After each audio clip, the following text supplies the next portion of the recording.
So, just an FYI, the same day that these things arrived from Amazon, I get an email from Disney saying there's no plastic claws, no swords, no nothing allowed at the premiere. And this is actually like CCTV footage of me reacting when I got said email.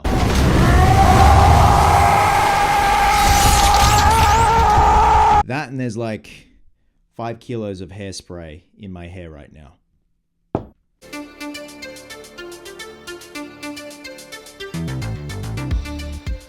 Hey guys, welcome back to a brand new video here on the channel. I'm going to try and keep this as brief and as quick and as painless as possible. This is my spoiler-free review for Deadpool and Wolverine. I just got back from the Sydney premiere. Chloe and I were invited by Disney tonight, so a massive thank you to them for the lovely invite. What else can I say about this film that hasn't been said? This is the coming together of Ryan Reynolds and Hugh Jackman, Deadpool and Wolverine. This is technically the third installment in the Deadpool franchise, but now Deadpool has come over from 20th Century Fox to Marvel. Now, in terms of the storyline, it's essentially there is something going on in one of the multiverses of madness, if you want to put it that way. But Deadpool has to enlist the help of one Wolverine to help save his friends and help save the universe. And that is all I will say. Now, if you saw my out of the theater reaction, all I wanted from this film was A, an abundance of cameos, and B, just a good buddy cop-esque film, the coming together of two very strong personalities, the yin and the yang, the Murtaugh and the Rig. And that's exactly what I got, minus a strong story. But to me, the story welcomed taking a back seat in my opinion, because everything else that this film has going for it is entertainment at its finest, and I was entertained. If Russell Crowe from Gladiator asked me if I was entertained, I would say yes, Maximus. Now, firstly, just getting the story gripe out of the way. It is a very simplistic story. It's nothing new. It's nothing that's gonna blow your minds, but it still serves a purpose. At the same time, it's nothing groundbreaking. But I feel like the story, no matter what it would be, is overshadowed by what's going on up on screen. And that is in thanks to Sean Levy, the director, who knows how to frame, how to shoot action. Then you obviously have Ryan Reynolds and Hugh Jackman doing their thing and bringing that beautiful chemistry from behind the scenes when they just riff on each other on social media, now in the forefront in Deadpool and Wolverine. And yes, technically we did have them together in X-Men Origins Wolverine, but that doesn't count. And that's essentially what I was here for. I just wanted to see some damn good chemistry between two very good actors who love the characters that they've been playing for so long. Obviously, we thought things were done and dusted with Hugh Jackman back in 2017 with Logan, and I was happy with Logan. I was satisfied with that particular ending, and they do touch on that particular timeline when it comes to the events that took place in Logan. They kind of answer a few questions that we all had essentially when this was all announced. Now, when it comes to the cameos, there are an abundance, and I know with the most recent trailer, the final trailer, there was one particular cameo that was sort of spoiled, and obviously I won't say because there are people out there that might be watching this that haven't seen that particular trailer. In terms of that character being shown in that final trailer, it pales in comparison to the rest of the cameos. And it was definitely one of those things. I saw one comment, and I'm paraphrasing, someone was said, well, imagine what they're not showing us. And it's true, there are an abundance of cameos, and the good thing is when they come, they serve a purpose, they don't overstay their welcome. There are some that are more stronger and have more screen time than others. There are some, and I'm like, you son of a bitch, you actually did it. I don't know how, I don't know how many lawyers it took, but you fucking did it. Now, one thing I really loved is, let's face facts, Ryan Reynolds is born to play Deadpool, Hugh Jackman is born to play Wolverine.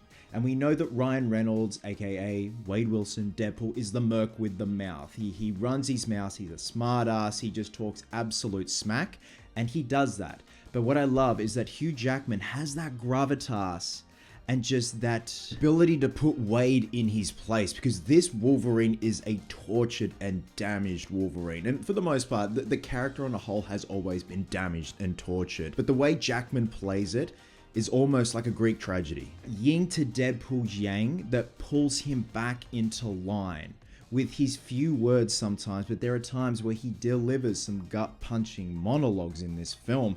And that's what I love. Jackman just doesn't phone this performance in for the sake of a paycheck or just to say, yeah, hey, I'm coming back as Wolverine.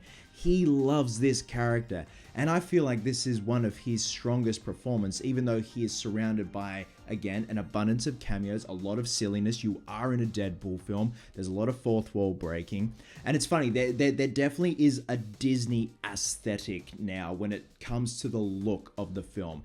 Disney / a Disney Plus look. And it's not a distraction. It's just more or less like when you compare the look of the film and the aesthetic of the film to the first Deadpool films, there is a difference. And it's not a big distraction. You're just like, yeah, there is definitely a difference. Touching on the fact that Disney now owns Wolverine and Deadpool, and they've obviously shifted over from 20th Century Fox. My biggest concern going into this film was, were they going to tone down the violence? And I think that was everyone's concern, because originally when Disney acquired Fox, we thought, is this going to get a PG-13? Because what's the point of Deadpool not being R-rated? There is no point, but I can safely say that the violence is indeed there. It is at the forefront. It is a main character in this film. It's very stylized. They up the ante, and it just gets to the point where you are laughing because something is so violent and so twisted with what Deadpool is doing to someone. It's just good to see that they didn't sidestep the violence. And don't get me wrong, I absolutely love how simple and intimate the first Deadpool films are, but if you're bringing in the multiverse and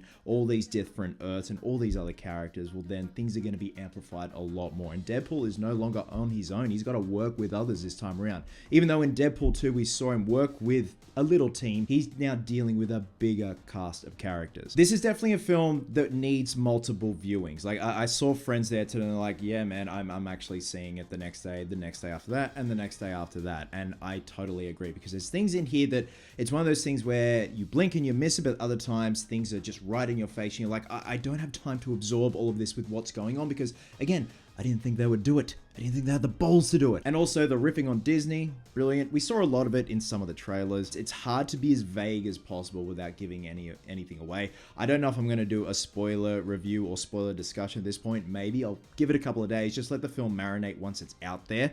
Like I said, I'm actually filming this as soon as I got home from the premiere tonight, Chloe and I, so I'm uploading this now at 8 a.m. Obviously did my out of the theater reaction because they said you could do that.